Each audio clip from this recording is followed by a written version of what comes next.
We are now live. We are now live. Good evening, everyone. I want to welcome you out to the 4th District Sons of Allen Black History Month Men's Symposium. I'm the Reverend Terrence L. Thomas, pastor of Bethel AME-Champaign, and it's so good to welcome you out tonight for this wonderful and timely conversation. But before I begin, I need to invite somebody on to set the stage and the tone for the occasion. And so, without further ado, it is an honor to introduce the director of the 4th District Sons of Allen, Reverend Darrell Williams, Reverend Dr. Darrell Williams. And so, Reverend Doctor, the floor is yours. Go right ahead. All right. Thank you, Reverend. Good evening, everyone. Good evening to all of you who are listening virtually. What we have planned today, we hope will be a blessing to you. I'm sure it will, because it is a serious issue, I think, in the church, particularly the Black church. What we're going to be talking about tonight is the presence or lack thereof of African American men in the church, and even the African American men who are in the church, the lack of participation. So, hopefully, what we're going to be exploring tonight is what are the causes? Um, is it because we excuse adventure in the church culture? And that seems to be a prevalent personality trait in men. Could that be it? Do we need to become more action oriented in the church to make ourselves more appealing to men?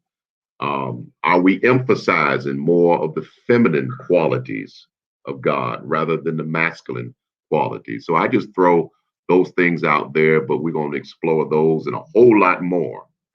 Um, I'm going to turn it over now to the person who's responsible for putting all this together, and that is the Reverend Terrence Thomas, and he'll come to us in his own way and introduce the panel. Again, I want to thank all of you for listening, and I trust this will be beneficial to all of us, and that you will share this because I think it will be very helpful to all of our respective churches.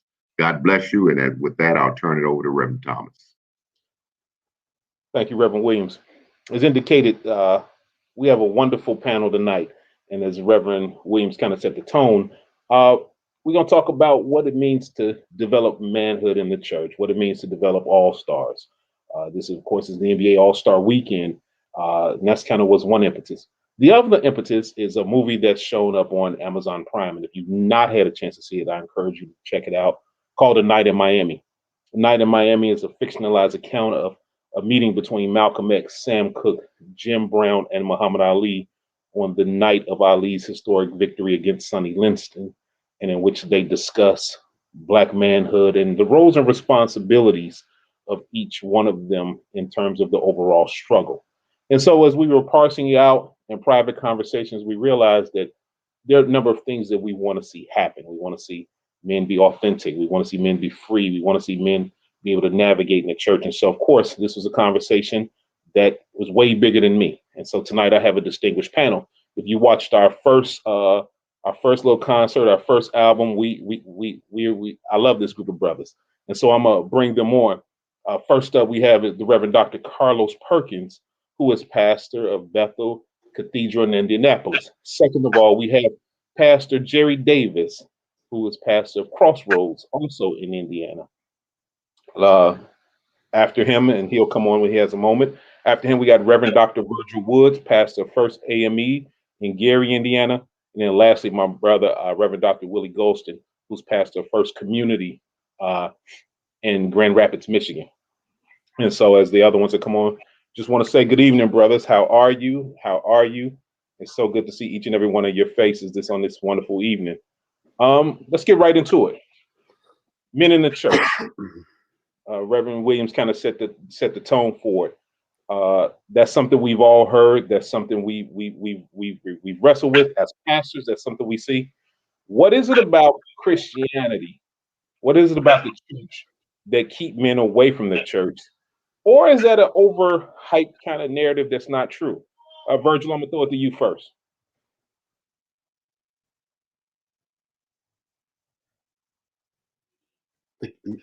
I think statistically it's true, but I do think it varies from church to church. I think some churches are more successful at it than others.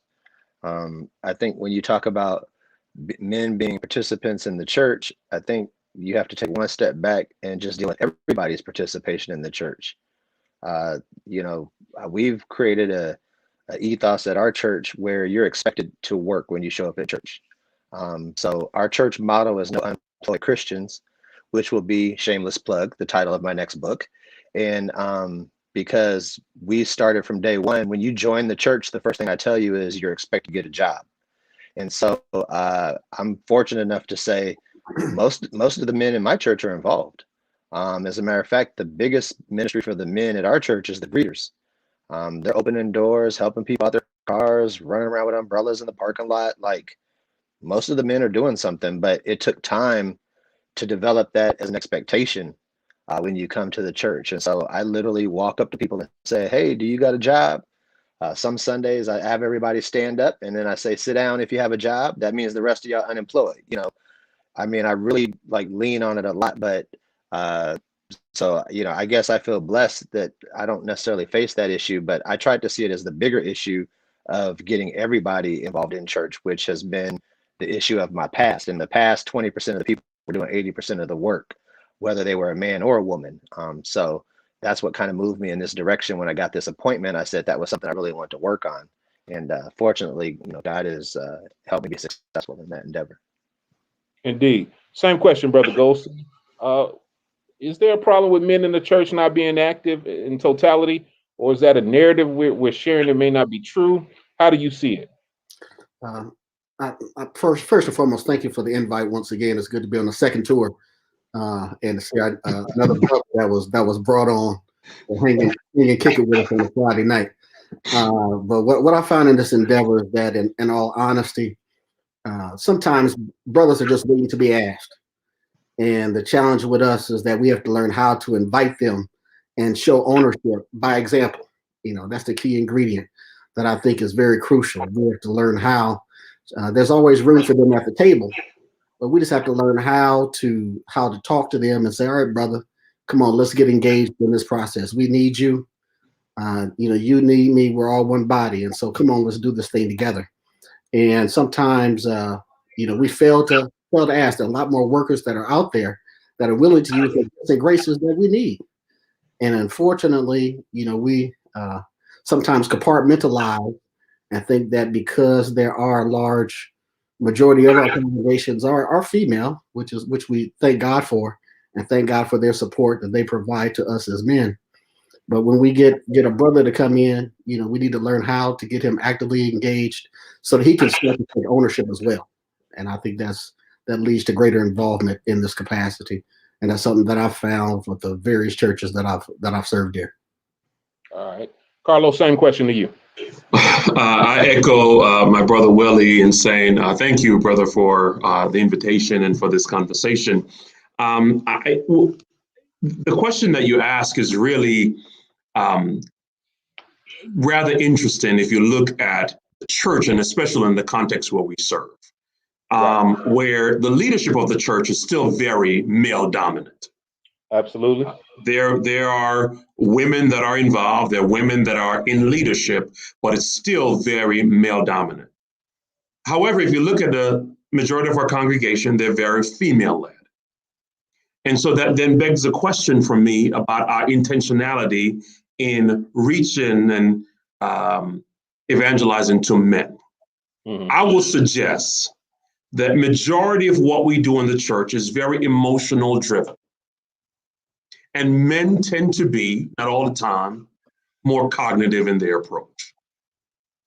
And so if our intentionality in outreach, our intentionality in evangelism is emotionally driven, it then puts us at a place where we're seeing and attracting more women to our churches than men.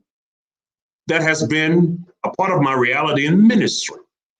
However, I've seen in ministry in African Methodism evidence where it has been very effective. I don't want to drop names, but I'll call one of our current Bishop Reed. In his ministry in Baltimore was very intentional in reaching men. And so when I joined that ministry as an executive pastor, I saw a ministry with a thriving men's ministry. I saw a thriving men's Bible study. I saw brothers willing to come out on Saturday mornings, not necessarily to work physically, but to pray. Because we have to be cautious as well. Because oftentimes when we think about men in ministry, we oftentimes look at men to do the work and not necessarily the ones that are covering the ministry, that are praying, that are prayer warriors, that are interceding for others. And so I think it's an interesting question and interesting reality for where we are right now. Indeed. Being a newer pastor, I see the energy of men and I see them on the cups. Haven't quite figured out a way to invite them in. I think that I found that they love to gather for fellowship. But I'm trying to get them to the level that you talked about. We come together to pray. We come together to do ministry. We come together to do the intentional building.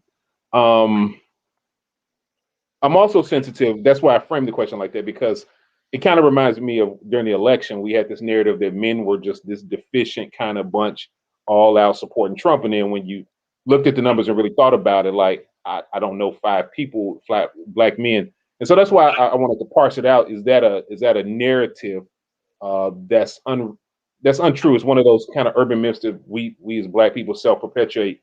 Men don't want Jesus. And I think you all parse that out. But each one of you touched on something. And so how, I know, Virgil, you talked about no unemployed Christians. In your context, how are you engaging the men? Each one of you kind of directly touched on it. Are you, Dr. Carlos, you said you try to stay away from overworking. So what do you do? Willie, what do you do? And we're going to get Jerry in, at least his audio, in a moment. He's still with us. We're just working through some technical difficulties. But what do you do, Carlos, in lieu of work? I think Virgil was trying to jump in. Come on in, my brother. Oh, go ahead, Virgil. I was going to say, no, it's not a false narrative. Statistically speaking, the church is 65% women, regardless of what denomination you look at. That's a fact. So we can take out false narrative concept. Secondly, if you remember, Dr. Juwanza Kanjufu wrote a book called Adam, Where Are You? A few decades back. And had I been prepared, I would have read it again for this show tonight. But he went to wrestle with that same question and the false narratives that were centered around men's absence, including are men lazy and, all these other things. And I have to say, at the end of the book, I didn't feel like there was a concrete conclusion, but it definitely gave you a lot to kind of whirl around in your brain. I was going to poke back at my brother Carlos a little bit because my fear is when we say men are more cognitive and women are more emotional, I don't want it to come off as being sexist when we start to kind of draw these dividing lines of what men are like and what women are like. I know a lot of emotional men and I know a lot of cognitive women. So, I think it's a little deeper than that. I've always had some of my own theories, if you will, but I would go back again at my church and say, I think that the biggest thing is just a degree of intentionality. I think that all of us being here and recognizing that is the first step. And unfortunately, I'm not sure if it's a priority on some brothers' list, just to be honest with you. But I think the start is voicing it, encouraging it, and really making it happen. I mean, I think Brother Reverend Dr. Perkins has had a wonderful example under Bishop Reed, and he saw what happens when someone makes that the priority. So my fear is just that it hasn't been the priority the way it should be. And I guess I would testify that when you make it the priority, you can be successful. I feel like I said, I feel like the men in our church, Doc, they're there. And just to put a little more context on it, the oldest greeter on my front door is 93 years old. I think the youngest is probably 70. And if you watch my broadcast starts with a video clip of me walking in the church and saying hello to all those brothers at the door, which is how we typically get greeted when we come to my church. And I can say this, they've taken ownership of it. Like they're there on time, raincoats, recruiting. And then once other brothers saw that, they just kind of got on board and it proliferated in its own way. So I'm going to shut up. I know we got a lot of guests, but I just want to say that I think, again, there are probably some unique dynamics to the gender that we're talking about today. But I also just want us to be careful because this problem does, we talk about involvement, at least it does spread, I mean, beyond just our gender. So. And absolutely, brother. I mean, I think my intent in using that and making that statement is to really question our intentionality in really outreach and evangelism to men, right? So the question was around whether or not it's a myth. It is a reality, but we can't stop there. Our ministries have to become intentional in reaching people. And in our intentionality, then we can't just resort to, we want the men to come and work. Yeah. We also want men to grow spiritually. We want men to be able to intercede for others. We want men to be a part of the overall body of Christ and not just in particular ministries and departments. What did you see at Bishop Reed's church that stuck out to you? I'm just curious. Well, I mean, just honestly, like the brothers will get together on Saturday morning to intercede and pray. We had intercessory prayer men's group, right? Which was very different than ministries that I was exposed to. I also saw the intentionality in building, supporting a men's ministry, right? Not only locally in the community where the church located, but also men were in the streets, right? We were very intentional. And Dr. Reed was very intentional in reaching those men across the city of Baltimore. And I thought it was effective. At least that's how my, I guess, foundation in men's ministry was really framed, is what I'm saying. The intentionality about outreach. Yeah, that's good. Indeed. I just want to learn from it. Let Jerry get in real quick. Jerry, I don't know how much of the question you heard. Welcome. Thank you. So you're going to have a two-part, let you catch up with everybody. So I asked about men in the church. Is that the absence of men in the church? Is that a real thing, or are we being overly hard on ourselves? And then the second thing we were starting to parse out was, what do you do to actively bring men into the space? You have the floor. Sure. Well, I will just concur with what has already been said about the demographics and the statistics, cross-denomination, and all of that. I will say at Crossroads AME Church in Indianapolis, Indiana, I am very excited about the men who are part of that ministry. I think part of our intentionality has to deal with the fact that not all men have the same interests. And so when you go to design a men's ministry, you can't go assuming that every brother likes football or every brother likes the same experience. So you have to be versatile and I think multifaceted in terms of what you offer. So what has worked really well at Crossroads is when we went to an all virtual format, the brothers had been meeting once a month. But once we went to an all virtual format, the brothers started meeting every Sunday in that Sunday school hour. And for a while, we began with a Bible study, a formal Bible study lesson. But what occurred to us was what the brothers really needed was just a time to fellowship because they had soaked up the word on Sunday. They had soaked up the word during Monday school on Monday night, our Wednesday Bible study. The brothers just really needed a time to be in a safe space to share what is going on in their lives. And so what we've adopted is a barbershop model. So just as you would go to the barbershop, not necessarily to get a fade, and I sure enough ain't going to a barbershop to get a fade, as you can look to see. But when you go to the barbershop, it's about the conversation, just being free.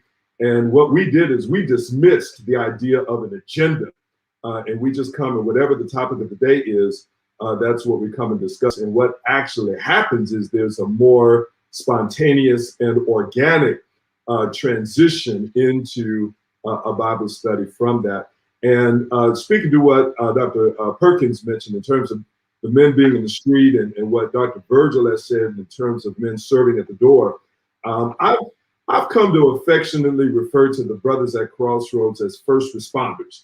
That when the Women's Missionary Society, for example, has a project, the Sons of Valor, the men's ministry are the first to respond. So again, I think that we have to be intentional about a multifaceted approach to reaching brothers, and give the brothers space just to be who they are and let the program flow out of that. Indeed. We got a question I want to jump to, then I'm going to come back to you, Reverend Willie. From local Champaign brother, does a lot of community work, Maurice Hayes. He says, good evening, fellas. Thank you all for your words. My question to you is, when you're seeking more warriors or men to join the church, where are you seeking these men? And are any of you going into High Hope urban areas to introduce yourself to God and to these men? Now, let me define what he means by High Hope. High Hope is basically the hood. We don't like the term at HV. He's the executive director of HV, Hood Voices, Hood Vote, Hood Vision. High Hope areas is the hood. These are the brothers and sisters on the block, in the pool hall.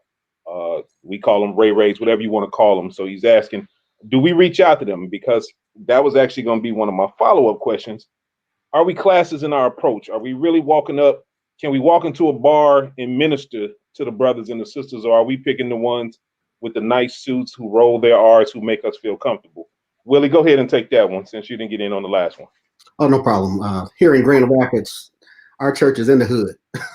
So the ingredient of which what we've done, I'm trying to build a foundation whereby we're the church, without walls, and hit every nook and cranny that we can to get the brothers. And so they see us not just in the suits, but they see us in our shorts, our t-shirts, you name it. We're talking to Pookie and Ray Ray on the corner, going to the gas station in the heart of the community. And not only the problem that sometimes churches have the tendency to have is that they wait for folks to come to them. Mm-hmm. But no, we've got to learn how to go to them. And that's what we found to make a difference, and we're just being honest and transparent with our approach. And I know that at our church, we've got all mixed ages of brothers, but a lot of the brothers that love to be in the trenches are some of the seniors. They love to get out there and serve as like mentors, if you will, to help in that capacity. And we think evangelizing in every capacity, whether we're in City Hall or whether we're on the corner, it's crucial to reach all the brothers right where they are and provide an environment that's conducive for their growth and for their development in all capacities, so that we're the church able to meet all the needs for the brothers. If it's helping them find a job, doing that, helping them get clothes, do that.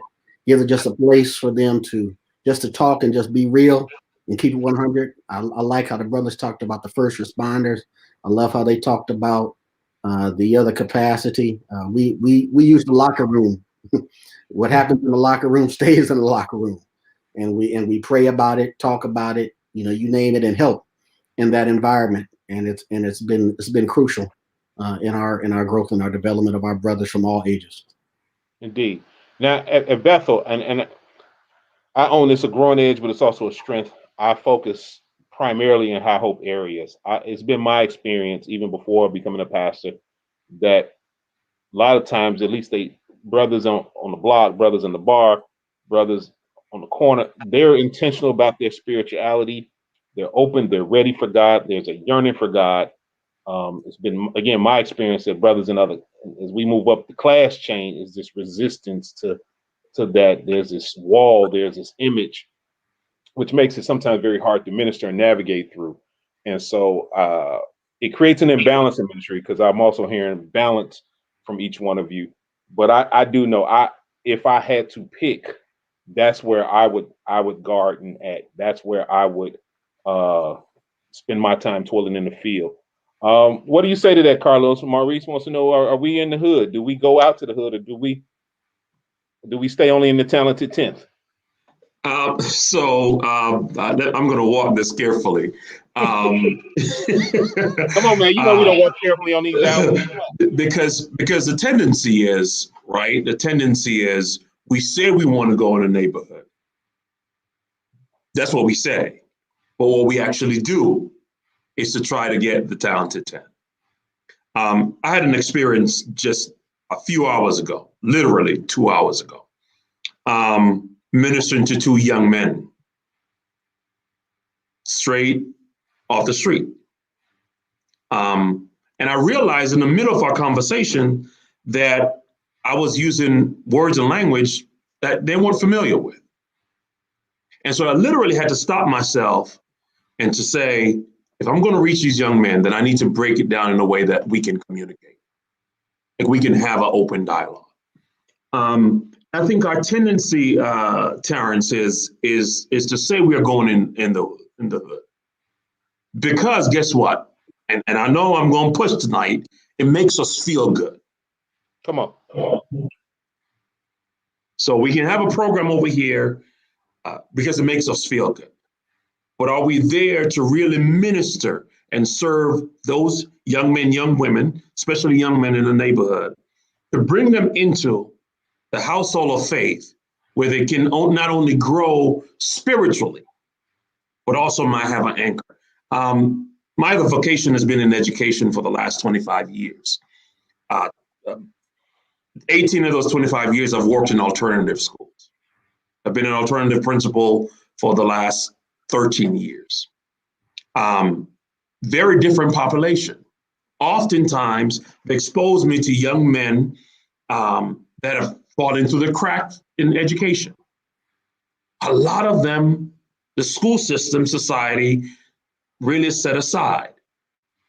And I'm oftentimes questioned whether or not there's space for them in the church. Right? If they show up at your church on a Sunday morning or on a Wednesday afternoon, is there space for them? And I'll challenge us that we say we do the work, but it's not always there. I agree with you. Let's and then we gonna get Jerry and Virgil in. As a hood preacher, you know, as each one of you all know me, love me, we talk. As an authentic dude who don't put on the king voice and rock the suits, it's been resistance to that, like, you know, like, you know, Reverend Tom, oh, not him. And so I often suppose that these are the brothers that's gonna save the denomination. These are the brothers that's gonna really get in there and do the labor. So if you struggle with one of your own who walks in this kind of authenticity, then I don't know if you really out here doing the work in the community. Right? I don't know. I think you're right. I think that some of us, and exceptions are a thing, can do the both and well. I tell my viewers, I believe each one of you that you wouldn't be on this one if I didn't think you did both well. But in the larger scope of ministry, I think you're absolutely right. We talk the programs in the missionary component, but who we want to put in positions of power and leadership and our steward trustees, etc., are the talented 10, those that make us feel good, those that present well. They got the 7-piece suits and you know, they can stand up with us at annual conference, right? I pray for the day that somebody get a report with all hood folks at the old girl with the purple hair, dude with the hoodie on. Like I'm waiting for that report, then I could die happy. Virgil, jump in here and tell me your thoughts on this. And then Jerry, finish it out. Well, the first thing I'm sitting here thinking is, like, we're talking about going in the hood, but that don't work. Like, man, you can't just walk up in the hood, talk about, hey, man, come to church. Like that just don't work. Like, I've done that. I did my field ed at the Baptist church in the hood on the west side of Chicago. And we did the whole walk around the neighborhood, hand flyers out. People knew you was the church folk. I mean, and then they just kind of brushed it off like, okay, here you come and there you go. You know, I'm like Willie, like I'm in Gary, bro. My church is the hood. What I found my greatest success was when I already had something in common before we talked about church. So at my first church, the park was across the street from the church. I went and hooped in that park every evening until the sun went down. My wife would have to come get me sometimes. But just my presence on that basketball court led to the relationships that allowed me to reach the brothers in the hood. But if I'd have just went in with flyers talking about come see Jesus, like that wasn't working. And then, you know, I do a car show at my church. And when I started doing my car show, you know, I had all the big 30-inch rims and the M&M car and the Hulk car and the Superman car and all that. And I would joke with the women because I'd be like, I didn't get him in the building, but I got him on the property, you know. But then that commonality, I ride motorcycles.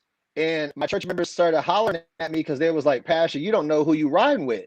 But they don't know when we would get out in the country and take them little smoke breaks at the gas stations because they smoke cigarettes. Man, a lot of them brothers that wasn't in church would just come up to me and start telling me all their business.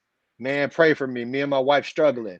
Man, my child is doing this. Pray for me. So it was having something in common and just the ministry of presence that I found greater success in reaching brothers. But this whole notion of I'm just going to walk down in the hood, like that just, we're blessed at my church that we have a basketball program that all the hood people come in, and we got both sides of the gangs and they get along in the gym.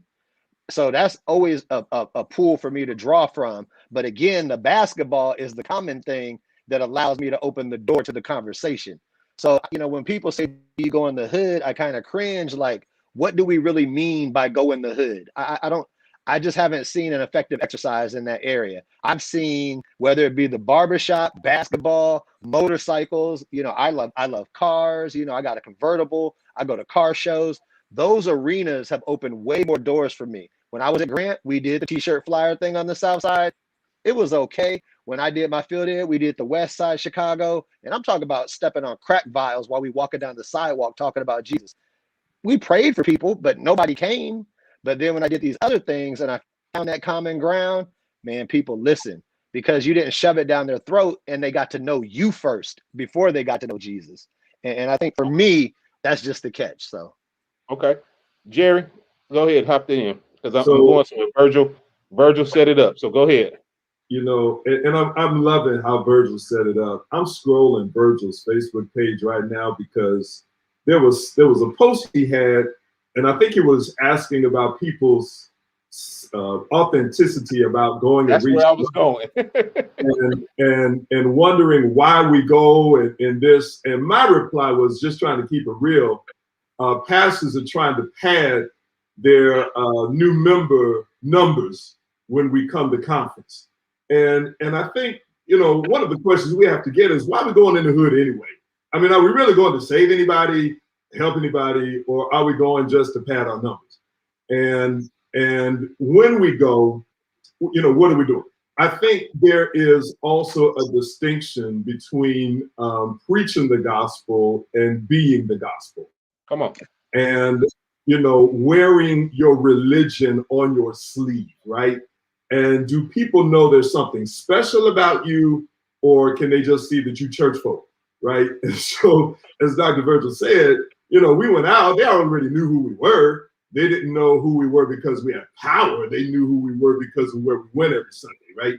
And so one experience I had, and this I think is emblematic of how we roll at Crossroads, at least try to, is one day I was walking the neighborhood, but I wasn't walking the neighborhood to evangelize, to preach, to hand out nothing. I was just walking the neighborhood to learn. And one of the members of the church, he was one of the brothers on the block, and I just wanted to learn. And so as we were, he pointed out a brother who was about 20 feet away from us and said, this brother really needs to get off them drugs. He really needs to get off them drugs. And so as we continued walking and got about 10 feet away, the brother he was talking about asked the dude I was walking with for some drugs. Obviously, I was not dressed like a preacher. So he had to tell the dude who was asking for drugs that the dude he was walking with was a preacher. And can we be that common and have something to offer? So as we talked, the brother said, well, my bad. He said, look, man, if I had a job and something to do, I wouldn't be out here asking for drugs. And so because of that, and because, as Dr. Virgil said, because we were on common ground, I was able to talk to him about what we had to offer. And it is wonderful that we have Jesus to offer. But brothers need a job. You know what I'm saying? And so that's where I talk about not just preaching the gospel, but being the gospel. And can you be what people need? And on the back end, explain that it was God in you who enabled you to be what that person needed you to be. Indeed. So, Pastor Terry, can I just jump in real quickly because I feel that I am not a hood pastor. Let me just be clear with that. So let me just be clear. All right. So let's be clear. What I am, though, I believe is an authentic dude. So I can walk in who I am and go into the neighborhood. But that's not that is not where I'm assigned right now. My community that I serve in Pike Township, right, is a diverse community with a lot of single family homes around. Right. So I have to be clear about that. And I'm clear and becoming clearer about the assignment of the church. Okay. Right. But what I also know that even though I might not know everything, right, as Pastor Jerry said, I try to live the church. So when I see a brother, when I see a sister, when I try to engage, I'm a confess. Some stuff I just don't understand. I was in school on last week, and one of my we were having a conversation in the hallway when a young man said to me, "You're dripping today." I didn't know what he was talking about. I turned to one of my teachers, a white male, and he said he likes your outfit. Right. Right. But that's just me. I'm clear what I don't know, but I'm also willing to live the gospel. I'm willing to live what I preach, what I teach, and I tell you what, brothers are looking for it. Brothers like us on this platform tonight who are willing to be authentic. You might not know all, you might not understand all, but they're looking for you to be authentic. Indeed. I'm gonna come back to that. I'm gonna hop in. Reverend Williams put something in our chat, and he wants to know how can we take these micro approaches each one of us have and make it macro, where we're impacting the conference, the district, where it's just not us five doing this kind of work, where it's the sons of Allen. I'm gonna toss that to you, Willie. You know the church inside and out. How can we make this from micro to macro? It's all about authentic conversations, brother. Okay. And we have to realize that on this continuum, everybody has a voice that needs to be heard. Okay. And we can learn from those that are seasoned. The seasoned can help to mentor those that are middlers.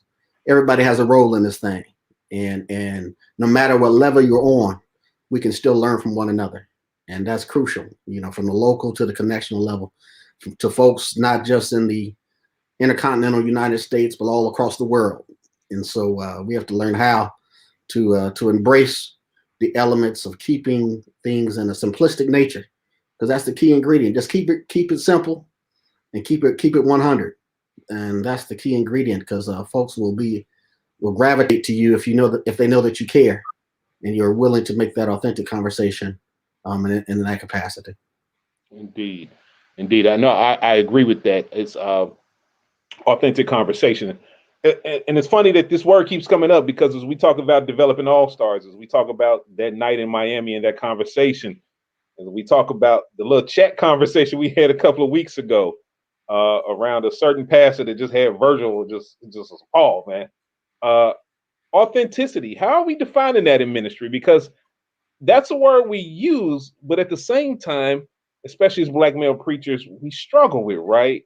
We want to be authentic, but we want to be set apart. We want to be authentic, but we want to be holy. We want to be authentic, but so holy a cause. And so, Jerry, I see you making that face, man. Unpack authenticity as a pastor. How does that look?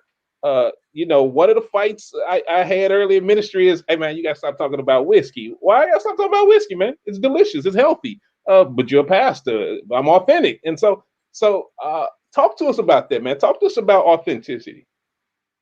Wow. I think there is a level of honesty you have to walk with. And my model for that is Peter, right? And Peter's struggle when Jesus was led to be put on trial before being crucified. The brothers out there by the fire, and he failed the authenticity test. And he failed the authenticity test because he did not want to be associated with this guy who was about to be crucified. And all along the way, the people kept asking, I know that you associated with this guy. I know you associated with this guy. And finally, what happened, Doc, is the sister said, your speech betrays you. And I think there are times when our speech betrays us, even when we're trying not to be who we are, our speech betrays us. And I think authenticity is really a freeing experience. It's really a lot easier to be authentic than it is to be fake. And so at the crossroads, you talk about the whiskey piece. For me, it's movies. For me, it's secular music. I tell people all the time, when you go out with me, if I'm not drinking, it's not because I'm so holy. It's just the alcohol tastes like cough medicine to me, but it's really a freeing piece where instead of, I think when you're not authentic, you're rowing against the tide. And when you finally allow your true voice to come out and let the chips fall where they may, it's really a freeing experience. And it has the effect of allowing other people to be free and to be honest. So if we can't be real, we can't help each other. If you can't face who you are, you can't fix who you are.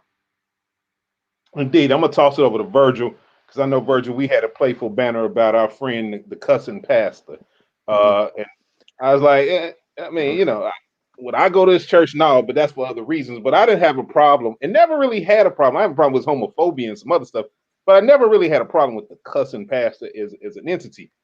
My brother Virgil was like, man, I'm appalled at this. So talk to me about authenticity. Is there such thing as too much authenticity? Can you go overboard? I think when we talk about authenticity, it's twofold. There's being authentic to who you are, but there's also being authentic to who you were.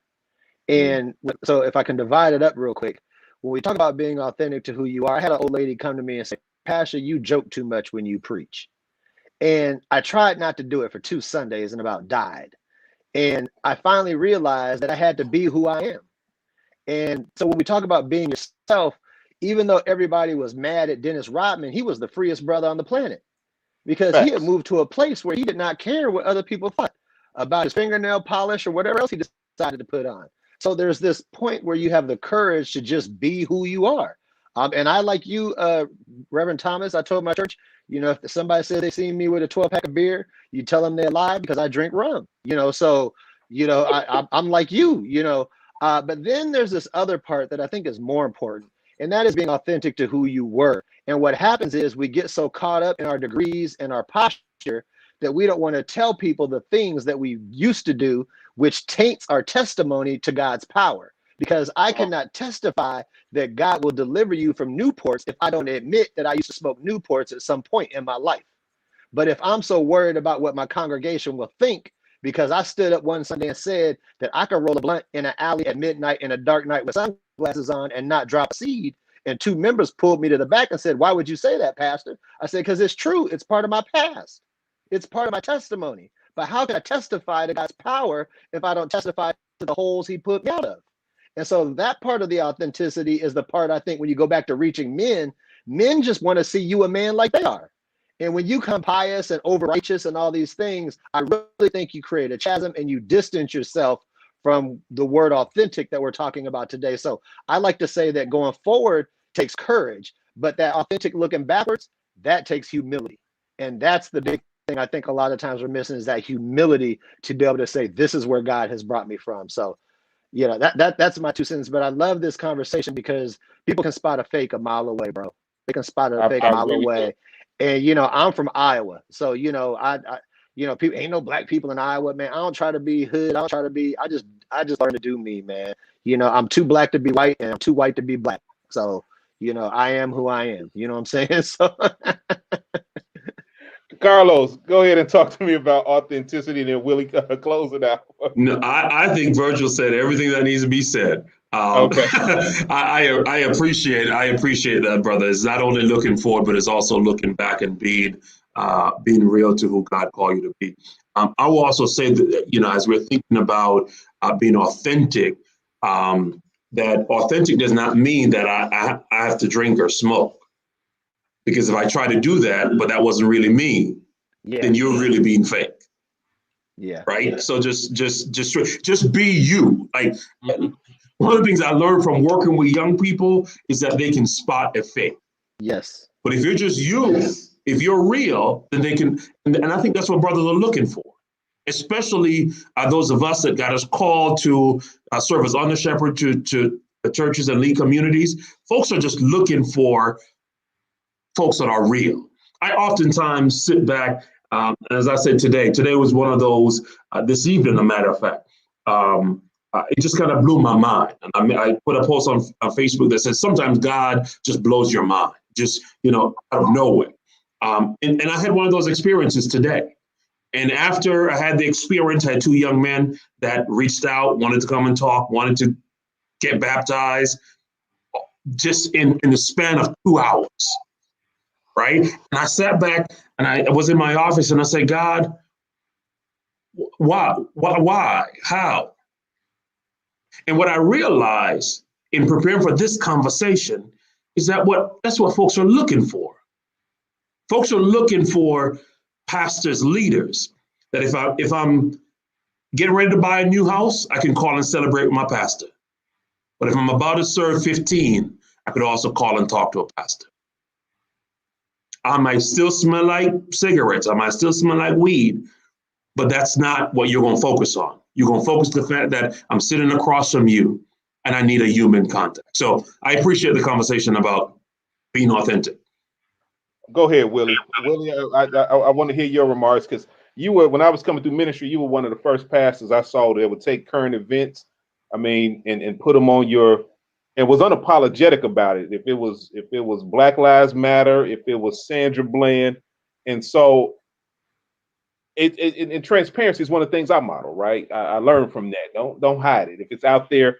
So talk to us about authenticity. What are your thoughts on it in light of what everybody shared? I think basically we all have a story, and the key ingredient is that we have to learn how to share that story. And I mean, spotting the fake is real, but we got to keep it 100. We can't be what we haven't been, and so it's important. You can tell a chameleon, and you can tell a cheetah. You got to better learn how to spot it in no matter what type of terrain that you're in, and know that it's still there. And so we've got to learn truly how to be authentic. We got to keep it 100, because everybody can tell what a fake is. And so, it's just something that we got to do. And when it comes to ministry, it's nothing to play with. They can tell when you are genuine and when you do care, and they can tell when you're just trying to get something. And so, especially when it comes to brothers, when it comes to seniors, you name it. But we have to learn how that we have to answer for all those particular actions, and most importantly, we got to answer to God for when it's all said and done. Indeed, I appreciate that. I appreciate the way you framed it. And definitely, I would echo Virgil. I think it's something about the power of our testimonies, and I raise that because in the other ministry contexts I've served, you're taught to protect your testimony, and I've always wrestled with that. You can't be too transparent. You can't tell people, but if people don't see a journey, there's no way you could talk about the power of God. You had to have come somewhere. You've had to. I often told people in my Bible study, few people I know in my life at 46 years old came to God on a good day. They got the great job, they got married, then they got saved. Oh, I'm gonna go to God. I finally got this job. It's usually at the end of something. Man, I got broke. She broke my heart. I got beat up. Something happened on the low end that made you need to rise up. And so, how do people see that? And I think that that's critical. But I guess, and tying this in as we talk about developing the church and all stars. Reverend Williams raised the question: have we lost touch with the common man as a denomination, as pastors? A lot of our churches, a lot of members are middle class. I serve a middle class congregation. Is that a reality for the AME Church? Or I'm gonna present an or is that a myth we're holding on to as one time the Church of the Black elite? Are we still the Church of the Black elite? And if so, have we lost touch with the common man? Jerry, kick us off. I think that certainly is a challenge. I think that we have to ask ourselves again, why do we exist? And when you have a sense of why you exist, you have a sense of who you exist for. I will say at Crossroads, we exist for the millionaire. We exist for the one who's on food stamps. You know, we have programming that is versatile enough to meet people where they are. So as it pertains to the challenges that are exacerbated by the COVID-19 crisis, we speak to that. But I think another term that has been used multiple times tonight is common ground, right? So in the midst of a pandemic, if you can't speak to everybody in the midst of a pandemic, I don't know when you can. Everybody is dealing with the loss of a loved one, regardless of your income. Everybody is dealing with this issue of being quarantined and holed up in the midst of what we're going through. Everybody is dealing with depression. Everybody is dealing with isolation. I think it is a matter of, again, helping people see where they are on common ground with others. And from that point, you'll find people from different income brackets and different age groups all surrounded at the same table. So for Crossroads, I would not say that we particularly have that issue, but I can see where the question could be raised denomination-wide. Okay. Virgil, have we lost touch with the common man?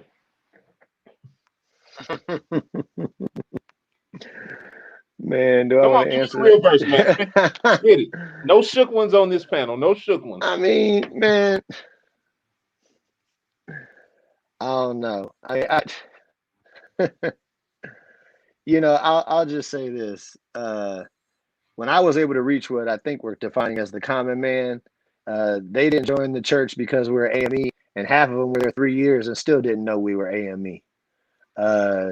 You know, I'm not sure if, you know, and I'm trying to tread carefully here. It's on my platform. I'll take the L. Go ahead and say. You know, well, a lot of times I think things like liturgical practices and other things are just not as attractive to certain men. And we are descendants of the Anglican Church, and so you know we have to own who we are. I was just thinking of a story of a young lady who said her boyfriend wouldn't come because he didn't have the right clothes, and I promised her that if he came this Sunday, I would wear a Jordan outfit so he'd feel comfortable. And he came that Sunday, and he had his Jordans on, and I had mine on. And man, that brother just like breathed a breath of fresh air. But it was me taking the robe off, me getting out the bow tie, me getting out the three-piece suit, and getting, I don't want to say getting down on his level because some Jordans cost more than some of our dress shoes. But I'm just saying, like, I had to come at it from a different approach to get him. When we were in Rockford, I was blessed to have the president of the university, the lawyers, and the doctors. And I had half the hood and the #1 dope dealer in the city, all in the same building. But we were loose. You know, we weren't high church. So, you know, I don't know how that plays into it. The biggest excuse I hear is the wardrobe thing. You know, so the last 2 years I've been pushing heavily on being able to come as you are. But Reverend Perkins said something earlier I think we have to remember too, and that is the church ready when they get there? I had to do a lot of prepping, bro. Like I had to really do a lot of prepping. Like they're gonna smell like weed when they get here, and I'm cussing you out if you say something to them.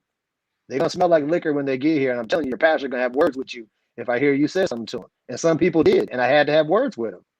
You see what I'm saying? So that all of that lends itself to somewhat that elitist posture that we claim to be avoiding, but is implicit in our experience. And I'm not sure if we can dig it out completely, but I think the first step is being conscious of it. I do think that, like when he mentioned Bishop Reed and even the barbershop thing that JD was talking about, I think those experiences sidestep some of that, which is why we see them more effective. You know, you go to men's ministry, you got brothers from all over the community coming. Because what are we doing? We chatting, we eating breakfast. I'm wearing my jeans and my hat. You know, it's a whole different vibe. But then I got to come in and on Sunday morning to stand up, sit down, 2 steps to the left, 2 steps to the right, crisscross. I mean, you know, all that going on in the liturgy, it's, you know, it's hard. It's just hard. So I don't have an answer for it. I do think it's something that we need to talk about more. So I'm glad you invited me. But I do think it's something we need to be aware of. What I was also going to say, if I can keep 30 more seconds, is this. A lot of it rides on the leadership, and as long as you show up in a Cadillac that's clean every Sunday in a 3-piece suit, you're just not gonna reach a certain group of people, bro. I'm gonna just keep it 100 with you. You just not. And I mean, I got suits, I got Gucci, I got all of the above, bro. And sometimes it drives certain members crazy when I don't put it on, but some Sundays ain't for them. You know what I mean? And I just think that we have to come down a notch. We just got to come down a notch. We got to tell members that we like they drip. Hey, make sure I text that to Carlos once a week. You know what I'm saying? And then you gotta say hashtag no cap. No cap. You know what I'm saying? That was on cap on Carlos a minute ago. Yeah, brother. And I would say thank you for that, Virgil. Don't hear comment, man. Have we lost touch? No, I don't wear suits. Y'all know that, right? For me to put on a suit is a major deal, major deal. And that's just who I am, right? But I think if we push really this thinking, we have to rediscover why we exist. Mm-hmm. Dr. Reginald Blunt up there in Chicago has been taking us through this leadership training, coaching, and he shared with us a workshop around discovering your why. Right. And it really came to life for me. I was watching, he used, Apple products. Apple never tells you to go buy Apple, right? Never says a new iPhone is coming out or Apple computer, whatever. It just kind of have a commercial that talks about the type of person that would own an Apple. And I literally was watching TV and an Apple commercial came on. I didn't know it was an Apple commercial. And after it went through about 30, 45 seconds, I said to myself, I need an Apple computer because I'm that kind of person. And I think our congregation, our church needs to rediscover why we exist. Mm-hmm. Because we have fallen in a space where we have gotten comfortable, right, with some of the post-Anglican practices, right? And it's comfortable for us. We are the educated church. Come on, let's call it like we're the Black educated church. Facts. No denying it. Right? and so, but do we exist as the free African society that's going to reach those that are in the bottom of society? Do we exist to serve? I think Dr. Williams shared in the chat that many of our churches, while they exist in poorer communities, they're really made up of middle-class Black folks. So are we going to rediscover who we are so that we can serve the present age? And so we can reach men to really have a relationship with God and grow in their spiritual life. Indeed. No, I'm with you on that. Willie, you an AME historian of sorts. When you get to posting and talking about the people and the names and the people, have we lost touch with the common man? I mean, you done seen Rivers, brother. So have we lost touch? Some have, because they feel as if they've arrived. Okay. But I always try to go back, since we are, Lord have mercy, 2 days away from celebrating Richard Allen's birthday, February 14th, 1760. And this time of love. One thing about Richard Allen that I love, not only was he millennial aged in that capacity, but what I thank God is that he knew about the key ingredient of self-help. And we've got to recognize that we have to stay in touch with the common man so he can recognize the importance of not trying to help himself be lifted up by his own bootstraps, but by helping and reaching out to others so that they can get to a new level, which is important in this confines. Have we lost touch with the common man? Yeah, we have. Yeah, we have, especially when you're waiting on folks to come to you and you won't go outside the walls. Have we lost touch with the common man? Yeah, we've lost touch. We've even lost touch with some of our true traditions of celebrating who we are as people of the African diaspora. We've lost touch for appreciation for what's been transpiring and happening all across this country. When we don't reach out to our brothers and sisters of other races, yeah, we've lost touch. The key ingredients: learn how to get in touch with our own self-identity and learning how to love ourselves and love God. And so, yeah, we've lost touch, unfortunately, because it's more than just the collection plate that we need to be concerned about. We need to be concerned about making sure that people are safe and that they're better off than how they came when they came in contact with us. And so, yeah, unfortunately we have lost touch, and I'm sick of conversations that we have the tendency to have and try to act as if things aren't. Yeah, we hurting. We got to keep it 100, and we all got to do our part in that capacity. Because unfortunately, common sense isn't always common. So as we develop All Stars, one of the things that an All Star does, one of the things even in the movie Malcolm did, was talk about the weaknesses. And I think like when he went at Sam Cooke and when he talked about some of the weaknesses, even when I love the entire exchange between him and Sam Cooke because they did a good point in highlighting each other's growing edges.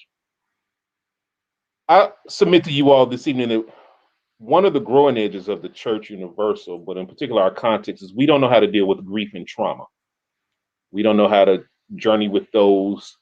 If you look at the numbers, the decline started hitting around the 90s. Well, what happened during the 90s? That's the aftershock of the crack epidemic. Crack babies are now in your church. Recovering addicts, people with gang violence. Interesting enough, if we look at this a different way, our competition in non-denominational churches start embracing the impact of trauma and trauma-informed ministries as best as they can.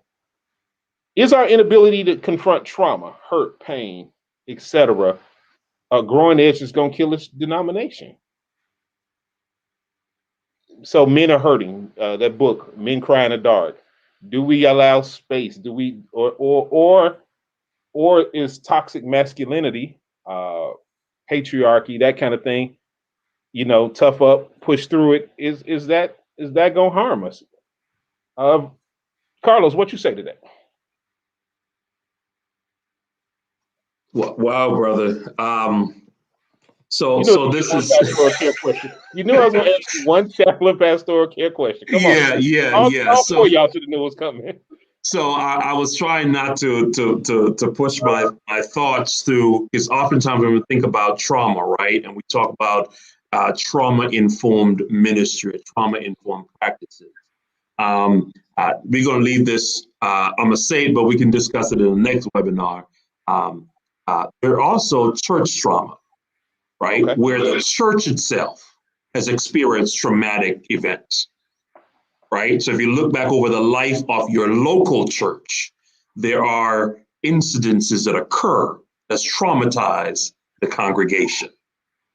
But let me back up. We can deal with that. That's my dissertation work around trauma-informed leadership, and dealing with trauma incidents as they occur for the congregation itself as a whole. But yes, we have not done a good job doing that. I think Pastor JD earlier said, through this pandemic, we all are suffering with some level of depression. We all ourselves suffer with some level of social isolation. One of the ministries that got birthed through Bethel Cathedral over the last 11 months is a counseling and wellness ministry. Now, it helps that my wife, the first lady of the church, Reverend Carla, is a clinical social worker, right? And that's right up our alley. But in our early conversations, right, in March and April, at the onset of this pandemic, we start talking about how do we care for individuals that now find themselves locked in their homes, with their spouse and children, realizing that they really didn't like the spouse, right?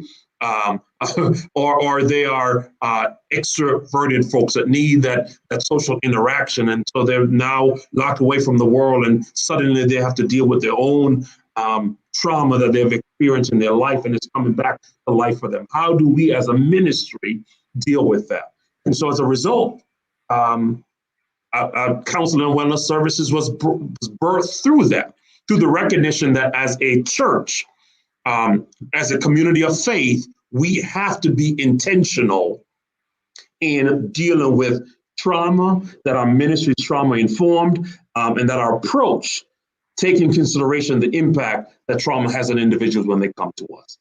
And so I think I might have addressed the question, but I was really pushed towards really looking at the traumatic events that happen in a congregation. But I'm with you, brother, that yes, we still function, I think, in general, in a toxic environment as it relates to masculinity. Indeed. Virgil, you want to hop on in there? No, there was a thought I wanted to share earlier, and that is, when you asked about the connectional thing, for some reason, I feel like we have to train pastors to be more critical thinkers, greater critical thinkers with regard to the uniqueness of their ministry. I don't have a super wife like Reverend Perkins. My wife is a nurse. So she runs the nurse ministry, the medicine, she does the whole physical health thing. But what I found is we go to the connectional events and then we try to take programs we hear about in other ministries, but we fail to assess whether those programs can be effective in our own ministry. Facts. I would hear what Perkins just said, and then I would run back and try to do that myself. But I don't have Carla, so that doesn't work for me. I did 7 years of car shows in Rockford, but when I got to Chicago, you can't even put, true story, you cannot put a grill on the sidewalk without a permit. Context changed on me. So what worked in one church wasn't working in another one.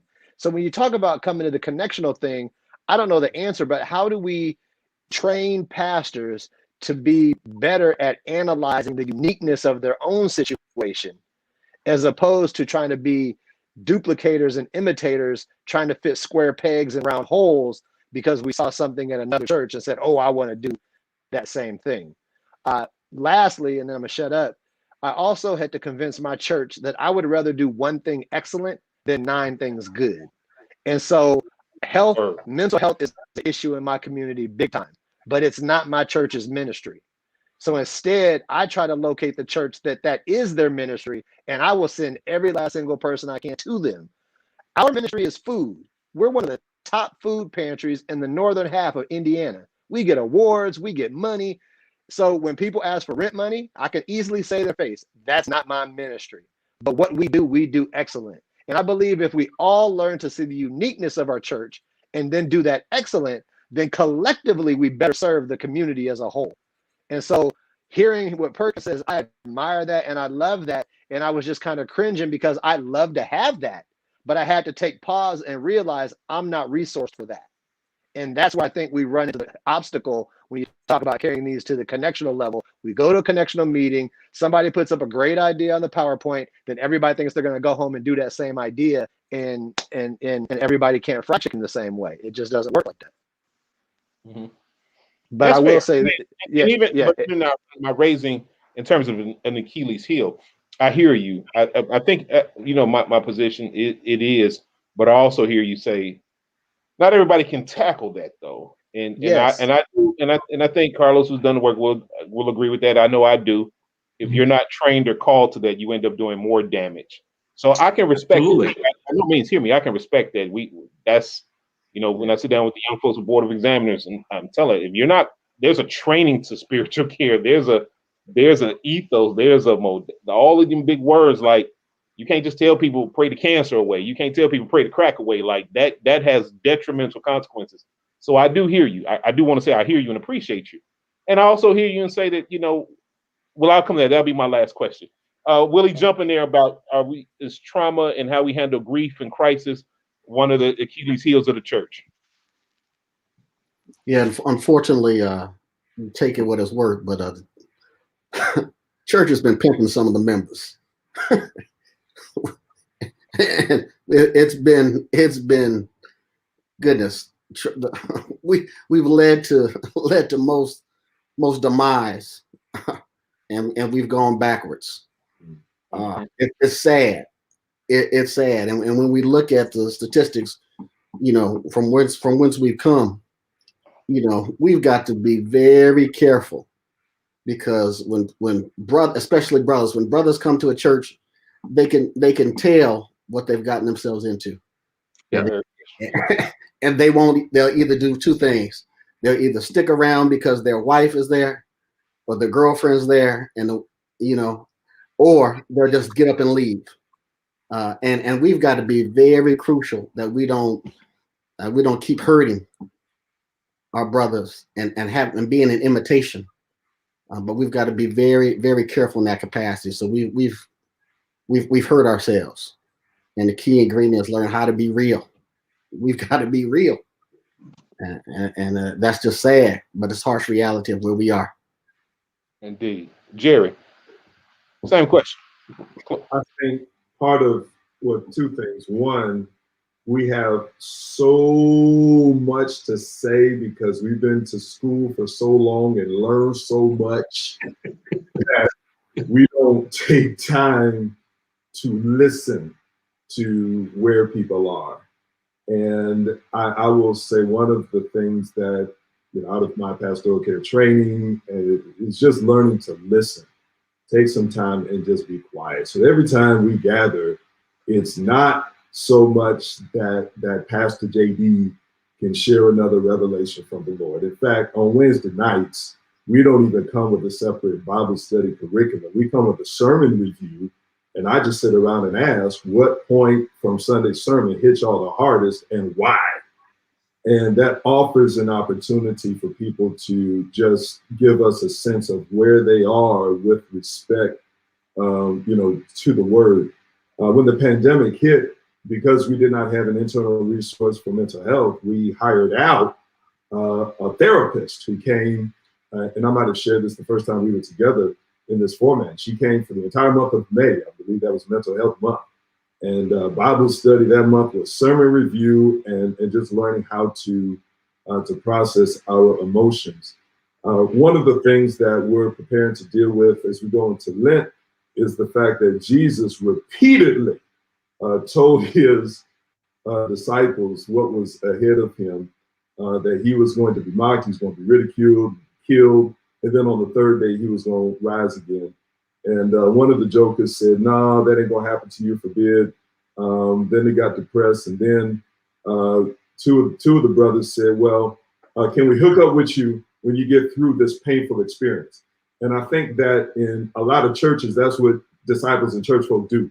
We want to brush over the pain and get right to the happy times. And we know that early Sunday morning he got up, but there was a painful Friday, and I think that church cannot just be an anesthetic, that we can't just shoot the needle in the arm to relieve the pain. We have to sit with the pain with the people and give them time to flesh that out.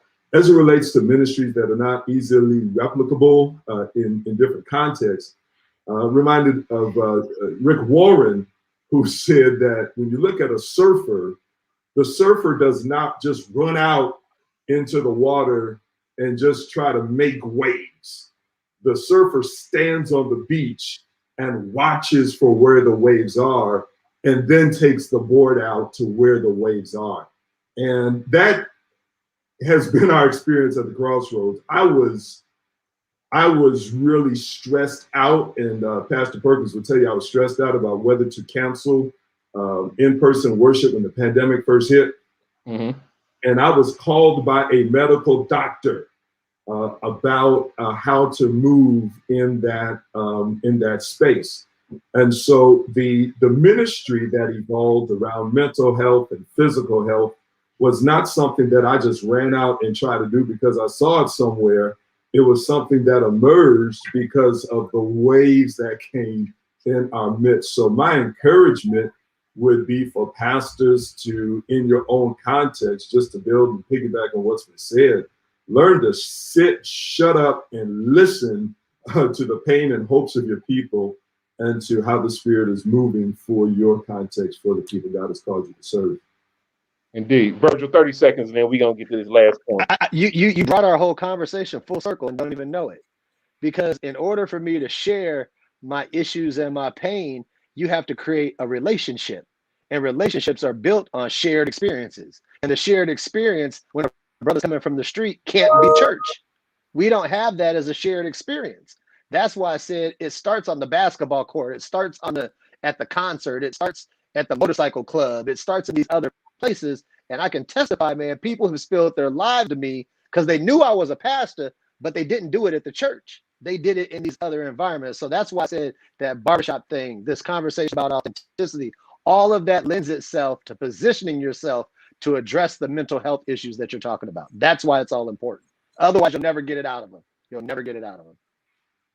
Indeed. Last question. 1 minute each one of y'all, because I want to do something for you before we log off.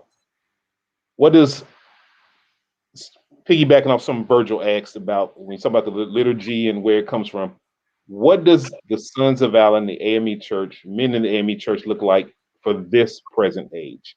What are 2 things off the top of your head that we need to do, to develop, etc., to bring it up? Because I agree with Virgil's assessment. We are stuck in a bygone era. What do we need to do to prepare for this day and age? Willie, go ahead. You said, what do we need to do to prepare? One, we got church life for 1948. It's like being in the black college or being in a frat. We got the golden era, but how do we bring it up now to talk about today? What do we need? 2 things. Rebranding is one, and recommitment to reaching out to every age range. Everybody's important. Rebranding and recommitment. Carlos, 2 things. Go ahead. I'm going to agree with the rebranding. Also, I'm going to add that we need more conversations like these, right? Because we just spent the last hour and 15 minutes talking about being authentic to attract men to the church. But the truth of the matter is, those brothers that are in ministry, that are pastoring, that are in different areas of ministry, we're not authentic with each other. Come on. So how are we going to do it to attract other folks when we can't even call and check, right? And a part of it is just, some of us learn early in ministry that this is competition. And it never should be about competition. It should be about encouraging your brother and sister in Christ as we're doing the work. So it starts with us really being authentic with each other. Indeed. JD, come on. I will go back to being multifaceted and not assuming that every man has the same interest. And again, I'm going to go back to authenticity. Indeed. Virgil? I'm going to finish where Pastor JD left off in Rick Warren's book, The Purpose-Driven Church, because right after he talks about the surfer does not create the wave, this is what he says. He says, when he changed his prayer from God bless what I'm doing to God make me a part of what you're already blessing, then that's when the change came. So I think we need to be more open-minded and innovative and quit asking God to bless what we're doing and start saying, God, show us what you're blessing, and then having the courage to change our stuff up so we can be a part of that. Sunday school is yesteryear. But man, I dare you to say you're going to get rid of Sunday school. Watch what's going to happen. There's a lot of stuff, man, we just hold on to. And I just think we need to be more innovative, including what Willie said, and that would be the branding. But we need open-mindedness, bro. Everything we say is not an indictment on the AME Church. Some of it is just avant-garde thinking, and we need to be more about that type of intuitive thinking. I love it, and I agree with you. It's definitely rebranding, definitely authentic conversations, and definitely innovation. All right, as we get ready to close, each one of you are amazing pastors. Reverend, putting Reverend Williams back on for me, Lex. So each one of you amazing pastors, tell the people where they can find you Sunday morning. Starting with you, JD, where can we find your service and hear the word as the Lord gave you? You can find us every Sunday at 10:30 a.m. Eastern Time on Facebook and on YouTube at Crossroads AME-Indianapolis. Indeed. Virgil, where can the people find you with your broadcasts and your free videos? And I can't hear you. You're muted. You can find us at 10:30 on Sunday, and our service is shorter than Crossroads. So watch us first, and then you can go over there and finish watching. Yeah, sure. You can go to firstamechurch.org, and that will direct you to Facebook, YouTube, and everywhere else. You can make your choice. But firstamechurch.org, Sundays at 10:30. Indeed. Reverend Carlos, the other Bethel, where can they find you at? The other Bethel, you can join us on Facebook Live, on YouTube Live, Bethel Cathedral AME Indianapolis. Services at 10:15, at 1 p.m., and again at 6 p.m.